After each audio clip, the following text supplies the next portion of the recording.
지금 10개 수련병원에서 출근하지 않은 전공의가 757명이라면은 그럼 전체 주요 100개 수련병원에서 출근하지 않은 전공의 총 인원이 몇 명인지 궁금하고요. 그리고 출근하지 않았음이 추가로 확인되는 인원에 대해서도 오늘 중으로 업무 개시 명령을 발동하는지 궁금합니다. 그리고 마지막으로 업무 개시 명령을 거부했을 때 정부는 좀 어떤 조치를 취할 것이며, 그리고 즉시 복귀가 원칙이긴 하지만 언제까지 복귀하지 않으면 조치를 취하겠다라는 그 언제라는 시점에 대한 기준이 있습니까? 그 제가 저 전체 100개 수련병원에 대해서 이거는 브리핑문에 있어요. 그 1,630명이 근무지를 이탈했다 이렇게 했으니까 6,400명, 6,415명의 사직서 제출자 중에 약 25%인 1,630명이 현장에 나타나지 않은 것입니다. 그게 전체 100개 병원의 현황이고요. 우리가 10개는 따로 직원들이 현장에 점검을 나가서 실제로 다 확인한 것이 757명, 이것을 실제 눈으로 확인하고 명령을 이 중에 728명에 대해서 발령한 것이다. 이렇게 이해를 좀 구조를 이해를 해주시면 좋겠습니다. 그리고 질문이 그러니까 언제 그것을 명령을 하느냐? 예, 그러니까 그 지금 현장에서 확인하신 게 757명이고요. 그럼 나머지 그 인원에 대해서도 오늘 중으로 업무 개시 명령을 발동하는지, 그리고 업무 개시 명령 거부하면 어떤 조치를 취할 건지, 그리고 업무 개시 명령을 했는데 그 다음에 복귀하지 않았으면 조치를 취할 텐데 그 복귀가 언제까지 복귀 안 했을 때 조치 취하겠다라는 언제라는 시점에 대한 기준이 있는지. 예, 비상 대응 반장입니다. 조금 전에 말씀 주신 그 업무 복귀 시점에 대해서는 저희는 이제 업무 개시 명령을 하면은 그 곧바로 이렇게 진료 현장으로 돌아오기를 이렇게 기대를 하고 있습니다. 사실 저희가 업무 개시 명령은 오늘 이제 전체적으로 한 50개 병원을 대상으로 현장 점검이 있고, 거기서 불참하 근무지에 나타나지 않으신 분 대상으로 업무 개시 명령을 할 겁니다. 업무 개시 명령이 이루어지고 나면은 그것을 통보받은 즉시 진료 현장으로 우리 전공의 여러분들이 돌아오시기를 바라고, 행정처분은 그 이후에 고려를 하려고 하고 있습니다.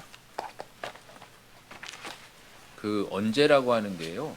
이렇게 뭐 몇 시간 이렇게 딱 객관적으로 정하는 게 아니고 이 명령이 도달이 되고 즉시라는 것도 이 사람이 근데 뭐 제주도가 있는데 올라오면 또 시간도 그런 개별 구체적인 사항을 다 고려합니다. 예. 그런 것들을 다 일일이 따지고 사유가 다 있거든요. 그런 것들을 다 감안해서 즉시 복귀한 것으로 판단이 되면 뭐 추가적인 이제 그런 거는 처벌은 없을 것이고요. 그게 아니고 상당히 오랜 기간. 그래서 이게 뭐 한 번 명령 내려서 확인을 한 번만 하고 하는 게 아니라 반복적인 확인을 거쳐서 장기간 이게 이탈이라는 게 명확하게 될 때 그때 명령이 나갑니다. 그래서 언제라고 하는 건 굉장히 개별 구체적이어서 사안마다 조금씩 다를 수 있겠고 저희가 또 행정을 현장을 확인을 해서 해야 되니까 뭐 그건 순차적으로 진행을 할 예정입니다. 그러면 행정처분이라는 게 어제 그 의협 비대위에 내린 면허정지 행정처분 이런 걸 얘기하는 건가요? 그렇죠. 네. 네, 다음 질문 받겠습니다. 네, 김지영 기자님. 예, 안녕하세요. 이투데이 김지성입니다. 저도 업무 개시 명령 관련 질문인데요. 네. 먼저 그 근무지를 이탈한 전공이 6천여 명이 그 일시 이탈한 사례인지 아니면 출근을 거부한 사례인지 파악된 게 있다면 설명 부탁드리고요. 또 기존의 업무 개시 명령을 발령한 29명 중에 현재까지 명령 불응으로 확인된 사례가 있는지, 있다면 어떻게 조치하고 있는지 말씀 부탁드립니다. 1630명은 어제 출근을 하지 않은 분들입니다. 어제 우리가 확인한 게.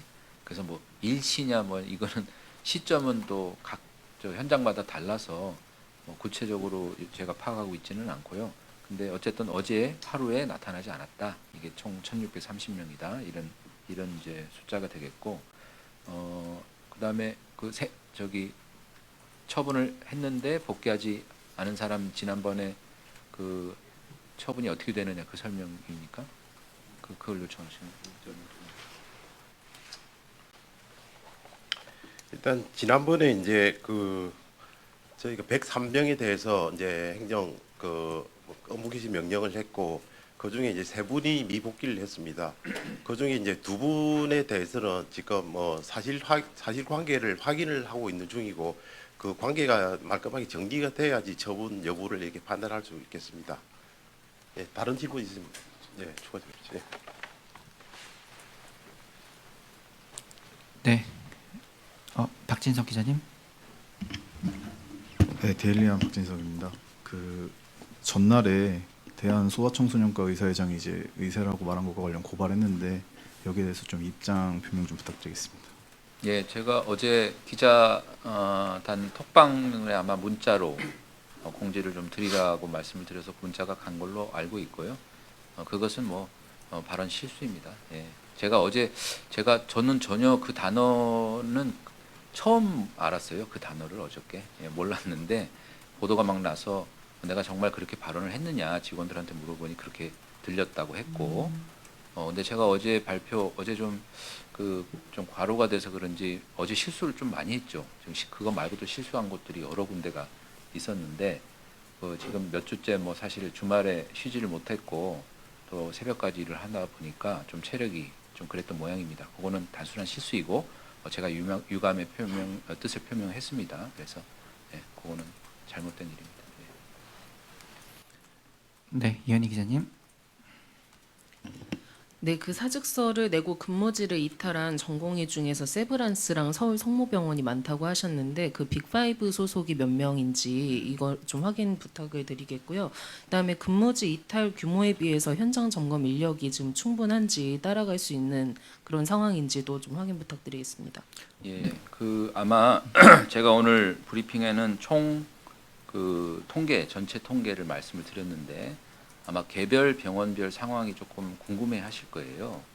근데 제가 좀 양해 말씀을 좀 부탁드립니다. 개별 통계를 저희가 좀 드리지 않기로 했습니다. 왜냐하면 이게 보니까 병원별로 어디는 뭐 거의 98%의 수준에 이르는 이 사직서 제출이 있었고 어디는 또 굉장히 저조하고 이런데 이게 지금 집단 행동으로 벌어지는 걸로 저희는 판단하고 있고 그 적은 숫자가 공개가 되면 또 내부에서 전공의 내부에서 자기네들끼리 동료와 비판 이런 것들이 있을 것 같아요. 그래서 그런 건 좀 바람하지 않겠다 이런 판단이 들어서 개별 기관의 통계는 당분간은 좀 공개를 안 하겠습니다. 나중에 다 사후에 정리가 되면 이 모든 자료들은 다 공개는 하겠습니다.